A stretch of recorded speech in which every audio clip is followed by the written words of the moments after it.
আকাশবাণী কলকাতা। স্থানীয় সংবাদ পড়ছে ধৃতি সেন শর্মা।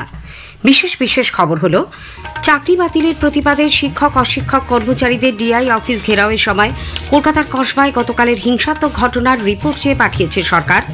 রাজ্য সরকার আবারও চাকরিহারাদের পাশে থেকে সব ধরনের সহযোগিতা করা হবে বলে আশ্বাস দিয়েছে।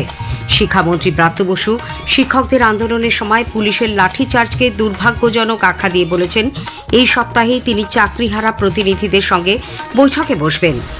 বীরভূমের তারাচুয়ায় আদিবাসীদের কৃষি জমি দখল করে অবৈধ পাথর খাদান চালানোর অভিযোগ সম্পর্কে জেলা শাসককে তদন্তের নির্দেশ দিয়েছে কলকাতা হাইকোর্ট। সুন্দরবনে বাঘের কামড়ে মৃত 3 জনের পরিবারকে 8 সপ্তাহের মধ্যে 5 লক্ষ টাকা করে আর্থিক সাহায্য দানের নির্দেশ আদালতের। 2016 থেকে 25 সালের মধ্যে বিধানসভায় পাশ হওয়া বিলের মধ্যে 23টি বিলে তিনি সম্মতি দেননি, এই অভিযোগ রাজ্যপাল সিভি আনন্দ বোস খারিজ করে দিয়েছেন।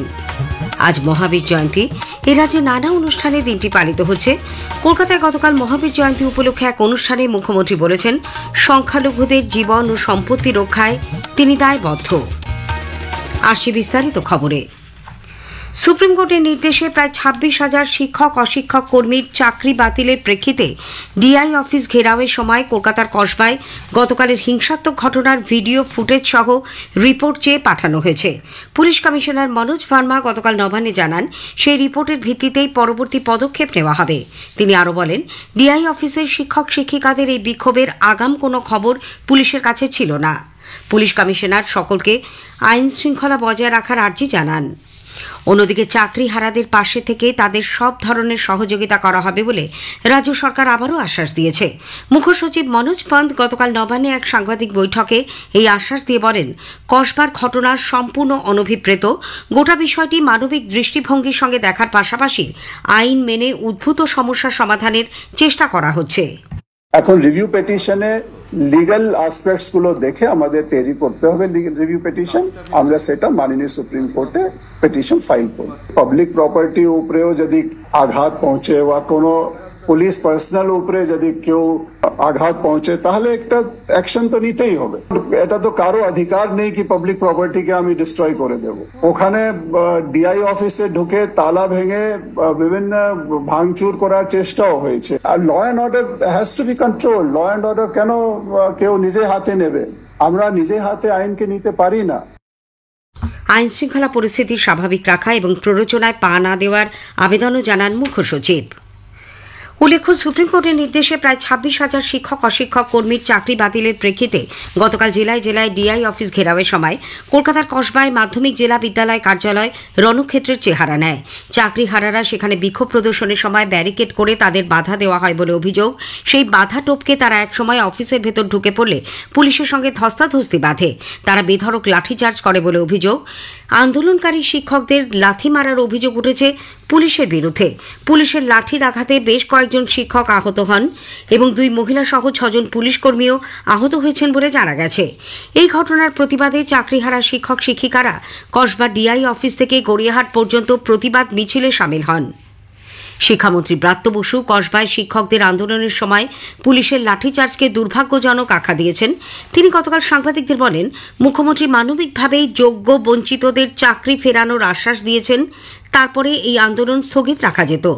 রাজ্য সরকার এখনও শিক্ষকদের পাশে রয়েছে এই আশ্বাস দিয়ে তিনি তাদের কোনো রকম উস্কানিতে পা না দেওয়ার আবেদন জানান। চলতি সপ্তাহে চাকরিহারা যোগ্য শিক্ষক প্রতিনিধিদের সঙ্গে তিনি বৈঠকে বসবেন বলেও ব্রাত্য জানান।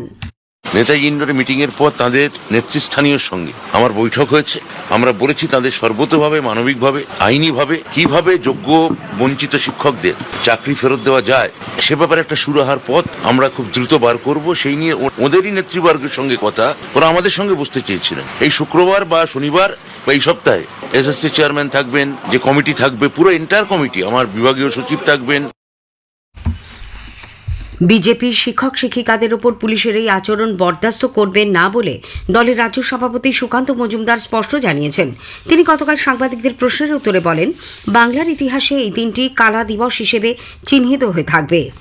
সরকার দুর্নীতি করার পরেও যোগ্য শিক্ষক শিক্ষিকাদের ওপর যে ধরনের আচরণ করেছে তা কখনোই মেনে নেওয়া হবে না।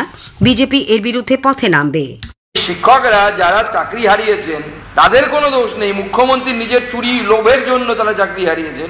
আর তারা বিক্ষোভ দেখাতে গেছেন গণতান্ত্রিক পদ্ধতিতে, তারা হিংসা করেননি, টায়ার জ্বালাননি, কিচ্ছু করেননি, কোনো রাষ্ট্রীয় সম্পত্তির ক্ষতি করার চেষ্টা করেননি, ভাঙচুর করেননি। তারপরেও যেভাবে আক্রমণ হয়েছে তাদের উপর, এটা অত্যন্ত লজ্জা। কংগ্রেস ও চাকরিহারা শিক্ষক শিক্ষিকাদের ওপর পুলিশের লাঠি চালনার তীব্র নিন্দা করেছে বামফ্রন্ট। এই ঘটনার প্রতিবাদে আজ বিক্ষোভ মিছিলের ডাক দিয়েছে। রাসবিহারী থেকে গড়িয়াহাট পর্যন্ত এই মিছিল শুরু হবে বিকেল 5:30টায়। সিপিআইএম নেতা সুজন চক্রবর্তী গতকালের ঘটনার সমালোচনা করে এর প্রেক্ষিতে যোগ্য অযোগ্যদের মাপকাঠি নিয়ে প্রশ্ন তুলেছেন। শিক্ষিত যোগ্য সাধারণ মানুষ যারা, তাদের উপরে এই আক্রমণ, অযোগ্যদের বাঁচাতে গিয়ে, চুরির টাকা বাঁচাতে গিয়ে ধিক্কার জানাবার কোনো ভাষা নেই। এটা নাকি মানুষের সরকার, গোটা রাজ্য জুড়ে মানুষ আজকে প্রতিবাদ করছে। আমরা সবাইকে আবেদন করছি, ছাত্র, যুব, মাস্টারমশাই, গার্জিয়ান, স্কুল সন্ত্রাস করা হচ্ছে, শিক্ষা ধ্বংস করা হচ্ছে, আমার আপনার ছেলে মেয়ের ভবিষ্যৎ প্রজন্মটাকে ধ্বংস করা হচ্ছে, এবং যারা করছে তার বিরুদ্ধে রাস্তায় নামাটা জরুরি। আমরা দাবি করব, আমরা আবেদন করব, গোটা রাজ্য জুড়ে মানুষ প্রতিবাদে নামবে। এসইউসিআই কমিউনিস্টও এই ঘটনার প্রতিবাদে আজ রাজ্য জুড়ে প্রতিবাদ দিবসের ডাক দিয়েছে। এদিকে 26,000 শিক্ষকের চাকরি যাওয়ার পেছনে বিজেপি ও সিপিআইএম এর বিরুদ্ধে ষড়যন্ত্রের অভিযোগে তৃণমূল কংগ্রেসের ছাত্র যুব সংগঠনের সদস্যরা গতকাল প্রতিবাদে রাস্তায় নামে। কলেজ স্কোয়ার থেকে ধর্মতলা পর্যন্ত মিছিল করা হয়। দলীয় সূত্রে জানা গেছে, আগামীকাল জেলায় জেলায় বিভিন্ন ব্লক ও ওয়ার্ডে প্রতিবাদ মিছিল করবে ছাত্র যুবরা। পুলিশের লাঠি চালনার ঘটনায় শিক্ষক সংগঠনগুলিও তীব্র নিন্দা করেছে। মাধ্যমিক শিক্ষক ও শিক্ষাকর্মী সমিতির সাধারণ সম্পাদক নীলকান্ত ঘোষ পুলিশের এই আচরণকে বর্বরোচিত বলে উল্লেখ করেছেন। শিক্ষানুরাগী ঐক্য মঞ্চের সাধারণ সম্পাদক কিঙ্কর অধিকারী যোগ্য শিক্ষক শিক্ষাকর্মীদের ওপর পুলিশের আচরণের ধিক্কার জানিয়ে অবিলম্বে গ্রেপ্তার করার দাবি জানিয়েছেন। যাদবপুর বিশ্ববিদ্যালয়ের শিক্ষক সমিতি জুটা লাঠিচার্জের ঘটনার তীব্র নিন্দা করেছে। জুটার সম্পাদক অধ্যাপক পার্থপ্রতিম রায় এই ঘটনায় দোষী পুলিশ আধিকারিকদের শাস্তিরও দাবি জানিয়েছেন। যারা শিক্ষকতা বেশ কিছুদিন ধরে করেছেন, 2016 সালের প্যানেলে তারা নিযুক্ত হয়েছিলেন যোগ্য শিক্ষক, পুলিশ তাদের উপর নির্মম লাঠি চার্জ করেছে। মূলত কসবা টিআই অফিসে সেখানে দেখা যাচ্ছে পুলিশ লাঠি চার্জ করছে, পুলিশ লাথি মারছে। আমরা প্রথমেই যাদবপুর বিশ্ববিদ্যালয় শিক্ষক সমিতির পক্ষ থেকে এই ঘটনার তীব্র নিন্দা করছি এবং এই সমস্ত যোগ্য শিক্ষক তাদের পাশে থাকার অঙ্গীকার করছি। আমরা আজকের ঘটনার তীব্র নিন্দা করছি এবং দাবি জানাচ্ছি যে এই ঘটনায় যে সমস্ত পুলিশ কর্মী দোষী তাদের যেন ইমিডিয়েটলি শাস্তির ব্যবস্থা করা হয়। স্কুল সার্ভিস কমিশন যোগ্য অযোগ্যদের শিক্ষকের তালিকা প্রকাশ করে দেবে বলে প্রাক্তন বিচারপতি ও বিজেপি সাংসদ অভিজিৎ গঙ্গোপাধ্যায় আশা প্রকাশ করেছেন। চাকরিহারাদের একাংশকে নিয়ে তিনি গতকাল স্কুল সার্ভিস কমিশনের চেয়ারম্যান সিদ্ধার্থ মজুমদারের সঙ্গে দেখা করেন। আরজিকর হাসপাতালে তরুণী চিকিৎসককে ধর্ষণ করে খুনের ঘটনার 8 মাস অতিক্রান্ত হলেও প্রকৃত ন্যায় বিচার ও ঘটনার প্রকৃত সত্য সামনে আনার দাবিতে জয়েন্ট প্ল্যাটফর্ম অব ডক্টরস ও অভয়া মঞ্চ গতকাল সল্টলেকের সিজিও কমপ্লেক্স অভিযান করে। করুণাময়ী মোড় থেকে মিছিল সিজিও কমপ্লেক্স পর্যন্ত যায়। স্থানীয় সংবাদ শুনছেন আকাশবাণী কলকাতা কেন্দ্র থেকে। বীরভূমের রামপুরহাট থানার তারাচুয়া মৌজায় আদিবাসীদের কৃষি জমি দখল করে অবৈধ পাথর খাদান চালানোর অভিযোগ সম্পর্কে জেলা শাসককে তদন্তের নির্দেশ দিয়েছে কলকাতা হাইকোর্ট। বিচারপতি পার্থসারথী সেন জানিয়েছেন, পুলিশ প্রশাসনের অনুমতি ছাড়া এই ধরনের খাদান চালানো সম্ভব নয়। খনি আইন না মেনে কিভাবে এই ধরনের কাজ করা হচ্ছে সে নিয়ে প্রশ্ন তোলেন তিনি। উল্লেখ্য, আদিবাসী সম্প্রদায়ের বেশ কিছু মানুষ তাদের জমি জোর করে কেড়ে নেওয়া হচ্ছে এই অভিযোগে মামলা দায়ের করেন উচ্চ আদালতে। কলকাতা হাইকোর্ট সুন্দরবনে বাঘের কামড়ে মৃত 3 জনের পরিবারকে 5 লক্ষ টাকা করে আর্থিক সাহায্য দানের নির্দেশ দিয়েছে। বিচারপতি অমৃতা সিনহা গতকাল এই সংক্রান্ত মামলার শুনানির সময় রাজ্য বন দপ্তরকে প্রত্যেক পরিবারকে 8 সপ্তাহের মধ্যে ক্ষতিপূরণের এই অঙ্ক মেটানোর নির্দেশ দেন। উল্লেখ্য, 14 বছর আগে বাঘের কামড়ে মৃত্যু হয়েছিল গোসাবার নিরাপদ মণ্ডলের। 11 বছর আগে মৃত্যু হয় সুন্দরবন কোস্টাল এলাকার বাসিন্দা বিশ্বজিৎ মণ্ডলের এবং 6 বছর আগে অর্জুন মণ্ডলের। এতদিন পরেও এরা কোনো ক্ষতিপূরণ পায়নি, তাই পরিবার একটি স্বেচ্ছাসেবী সংস্থার মাধ্যমে হাইকোর্টের দ্বারস্থ হয়। 2016 থেকে 2025 পর্যন্ত বিধানসভায় পাশ হওয়া বিলের মধ্যে 23টি বিলে তিনি সম্মতি দেননি। রাজ্যপাল সিভি আনন্দ বোস এই অভিযোগ খারিজ করে দিয়েছেন। রাজভবনের পক্ষ থেকে জানানো হয়েছে ওই বিলগুলির মধ্যে 5টি বিলে রাজ্যপাল সম্মতি দিয়েছেন। প্রয়োজনীয় তথ্যের অভাবে 2টি বিল রাজ্য সরকারের কাছে ফেরত পাঠানো হয়েছে।